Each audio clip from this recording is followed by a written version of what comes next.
Ihimiriza ku kijanye no kwikingira umugera wa sida risa n'iritagikorwa hafi mu ngezo zose z'abantu haba mu gwaruka ndetse no mu bakuze. Ibituma abantu basigaye bafata minenegwe ico kiza nk'ari indwara isanzwe. Amzave Naburikukiye aserukira imbere y'amategeko urunani ruhurikiyemwo amashirahamwe y'abagendana umugera wa sida arashikiriza impamvu zituma iryo himiriza ryarataye agaciro. Ihimiriza za nyigisho zitandukanye byagiye bisa ko abantu badehukiwe na cyane cyane ababijejwe mu ndinganizo z'iyo migambi eka mbere natwe nyene tusanzwe mu mashirahamwe y'abagendana umugera wa sida n'ayandi mashirahamwe nyene yabigenga asangwa akora cyangwa afasha mu rugo rw'amba kurwanya sida.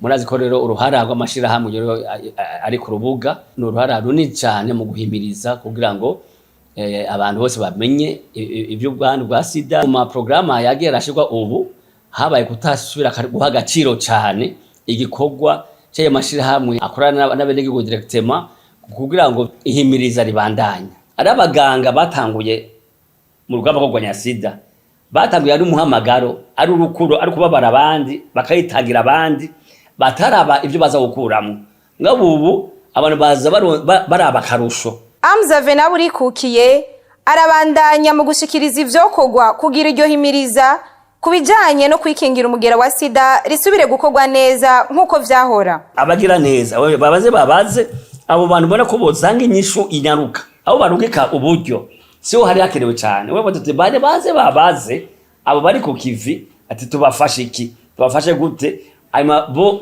bace babaha buryo bagenda bakore barengire umusaruro babazanira. Umuntu wa mbere agendana umugera wa sida mu Burundi yamenyekanye mu mwaka wa 1983 nayo mu mwaka wa 2022 igisata ca ONU kijeje kugwanya sida kikaba camenyesheje ko abantu bakuze hamwe n'abana bagendana umugera wa sida mu Burundi bagera ku 80,000 muri abo abana bakivuka kugeza ku bana bafise imyaka 14 bakaba bagera ku 7,400.